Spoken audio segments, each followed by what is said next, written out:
All right, looks like we are live. So, Paul Bowman, Fix Your Diabetes here. So, I'm excited to bring you this message today. I was a little too excited yesterday and rocking back and forth and got away from the mic, so I'll try to stay close to the mic today. So, if you're here now, live or in the recording at any point, I want to know if you're here. So, definitely put like, comment here. And if you have any questions, any comments, even live or later, definitely put them in the comments. As soon as I'm done recording this, I will get to those. And as they come in later, I will definitely reply to those. So yesterday, we talked about how most people with type 2 diabetes, most people around them, most caregivers, most medical people, sadly still believe and still talk about the fact that type 2 diabetes is not fixable, not reversible. And that's definitely not true. And hopefully you realize that, or you have realized that. Since the 1950s, at least since the 50s, and many times since then, and even recent ones, it's been clearly documented in the medical journals and many other places that you can absolutely reverse diabetes. So, defining that. So I defined it yesterday, but I want to be clear with what I'm talking about. And as I put my hands up here, yes, I have some blue dye on my hands. So rather than just like, hey, what's that? So reversing diabetes. So I want to be clear the way I am defining that. So reversing diabetes means healthy sugar numbers, but most people and as a whole put too much over focused on just the sugar numbers. So that is important, but what is also important that healthy sugar numbers without meds and your pancreas is healing, your insulin resistance is getting better, and with those as well, very important distinction here. You are able to process carbs. You are able to metabolize carbs. So once you've reversed your diabetes, you are and should be able to. It's important for your ongoing health to be able to have healthy carbs, normal carbs. What I'm talking about is you should be able to have plenty of starchy veggies. You should be able to have plenty of fruit, plenty of veggies and starchy veggies. And yes, some of your other carbs, sure, can you have those in moderation? No, you can't go live at Pizza Hut and Burger King. That can't be your second home. But you should be able to have normal amounts of carbs without any dangerous spikes and be able to, in a healthy way, metabolize that. That is what I'm talking about when I'm talking about truly reversing diabetes. And again, that's been clearly shown to be, anybody with type 2 diabetes can do that. And it's been clearly shown for a long time. Now, in every one of those cases where it's been shown to reverse diabetes, as I just defined it, I have yet to ever see that done with keto or low carb. Now, have I seen people on keto or low carb get their blood sugar numbers in a healthy range and get off meds? Yes. But is their metabolic issue getting better? Are they able to at any point have some substantial carbs and not have a high spike? No. Yes, they may be able to get off meds and they may be able to get healthy numbers, but their metabolic issue is actually getting worse. So very important distinction there. So again, every one of the cases that I've seen where it's reversed as I was defining it there, every one of those is high carb and low fat. High carb and low fat. Now, before I lose you, and if you've been steeped in the keto low carb world at all, yeah, I understand. It's very easy. Many people are probably like, what the bleep? Are you crazy? This is stupid. This is crazy. Hear me out. Hear the pieces of this. Hear the big picture so that you can resolve it and realize that, yes, the pharmaceutical industry is purposely muddying the water. And even though these things are well documented in medical journals and elsewhere, they keep getting buried and muddied and pushed to the fringe. That said, I want you to realize the context of this. Context matters. It is very common for me to talk to somebody about this and them to go, okay, maybe that's possible, but I can't have carbs. There's no way I could have carbs. I can't have that fruit. I can't have that starchy veggie. Like no way my sugar would go through the roof. And hear me out. Anybody that was type 2 diabetic and has reversed their carbs, when they were type 2 diabetic, they would have said the same thing. They would have, and it's completely understandable that yes, if they had any substantial carbs, it would have had a bad spike in their blood sugar. But by transitioning to, and I stress transitioning to low fat, high carb, high healthy carbs, they are then able to, at some point and gradually, eat more and more carbs without the spike and actually metabolize it well and put it to work.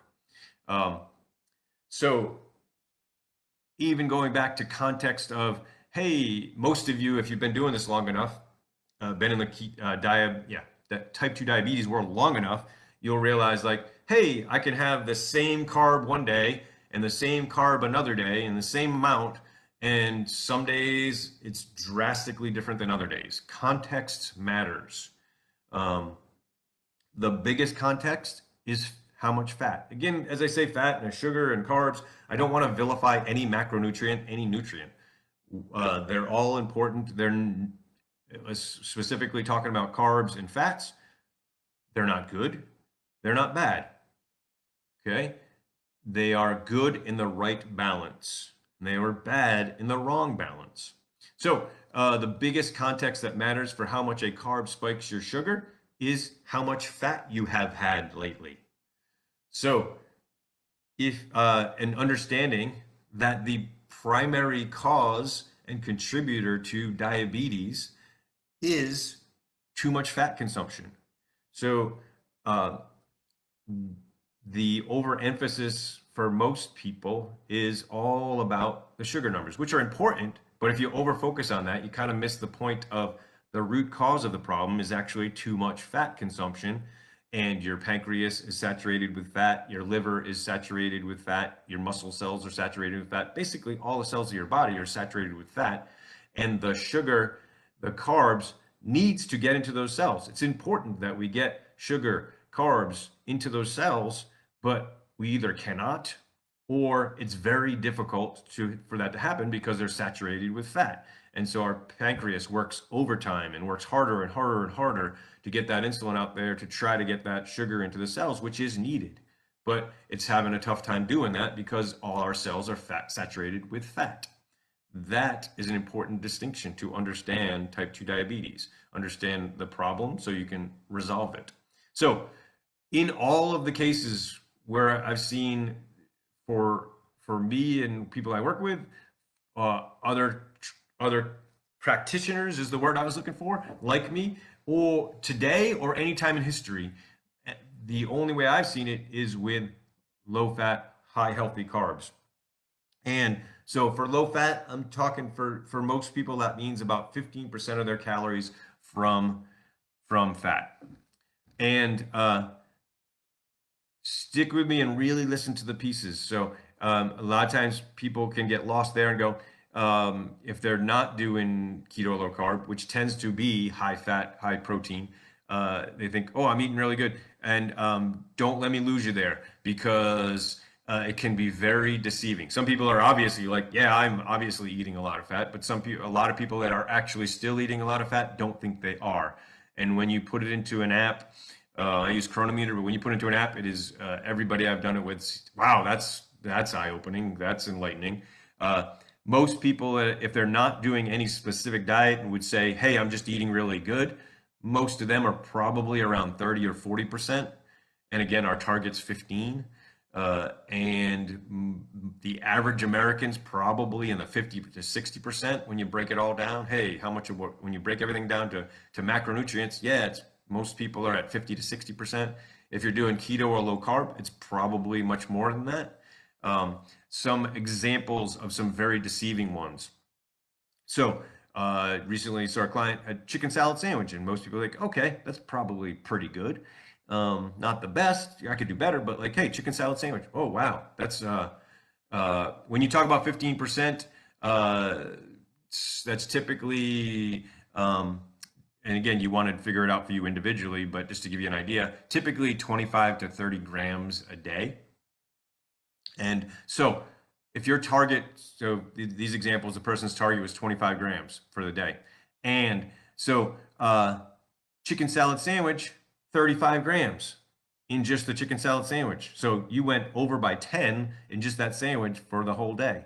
Another big one, which was really, I've been even for myself, a Zaxby's salad. And if you're not familiar with Zaxby's, it's a chicken restaurant. It's definitely not a fast food place. It's just a middle of the road chicken restaurant. Zaxby's salad, 60 grams of fat. So this person's target was 25 grams for the day, and in a salad, they had 60. So that just gives you an example how it can be deceiving. So, excuse me. Comment the number 15 in the comments if you think you're probably consuming more than or much more than 15% of fat from your calories. 15% of your calories as fat. Yeah. So comment 15 if that's you. Again, if you have any other questions or concerns, definitely put them in the comments at any time. I will get back to them as soon as I can. All right. So number one thing, a healthy, low-fat, high-carb diet, transitioning to that.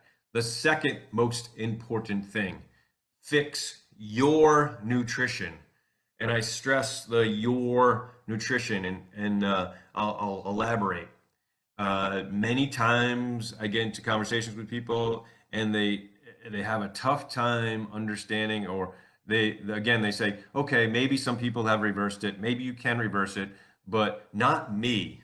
And I get a lot of that, not me, because I improved my diet. I eat really well. I ate really good for a long time and still couldn't get off my meds.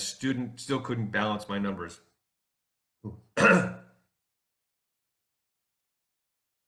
And so hear me out if you're thinking anything like that. And it was interesting. One of my teachers actually chimed in to this, comment the same thing. Like what I said to the last person I had that conversation with, and I've been saying from now, like good eating, improving your nutrition, improving your eating good, even eating great does not reverse diabetes, does not fix diabetes. Again, eating good, eating great, drastically improving how you're eating does not fix diabetes.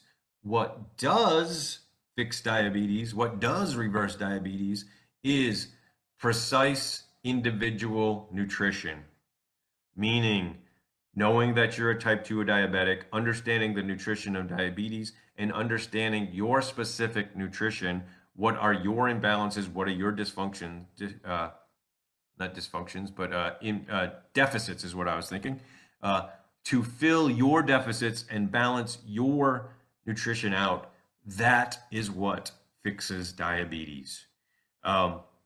So don't fall into the trap of good eating, great eating without the focus of precisely fixing your individual nutrition. Now, also, a lot of times people are like, okay, great, that's possible, but like I can't do it because that's too much of a change. I'm not going to eat twigs and berries or some version of that. And I want to be clear, like if you do fix your precise nutrition and individual nutrition and eat extremely healthy, what most people, great, even better for you. But you can fix your individual nutrition, fix your imbalances, fix your deficits without going crazy, without going to extremes. Anybody I've ever worked with was rather surprised how much normal stuff they could still eat, and but by fixing their precise nutrition, reverse their diabetes. Now that said, again, can you go live in at Pizza Hut and Burger King? Sorry, I'm picking on those guys, but anything like that? No. But do you have to go extreme, and do you have to eat, some version of twigs and berries? No, absolutely not. It is not that extreme. So towards that, whether you're working with me, a doctor, a nutritionist, a dietitian, an endocrinologist, anything, any professional that's helping you with your type 2 diabetes, please, please, please make sure that they have your best interests. And they may uh, be good people thinking they have your best interest, but here's the distinction. Is their objective, is their training, and is their results all pointed toward reversing diabetes, as I mentioned, uh, as I defined it today? Or is their objective or their training or their results about managing diabetes with your medication, managing your diabetes with low carb or keto, or even if it is a healthy diet, is the objective and the training and the results specific enough for you and you as a type 2 diabetic that it is all about reversing diabetes and putting your diabetes diagnosis into the past. So definitely, please, again, whoever you work with, any professional, make sure that is the objective, that is the training, that's the results. All right, so putting a wrap on today's, so a couple things. So comment the word me in the comments if you know you need to fix your nutrition. So if you engage with this video, it tells me that you're at least interested in making things better. For you, I'm going to reach out to Messenger and start a conversation and see exactly where you are with your type 2 diabetes health and any possible next steps, and just to really explore that with you. So keep an eye out for that message. And as always, reach out to me if you have any questions. Talk to you soon.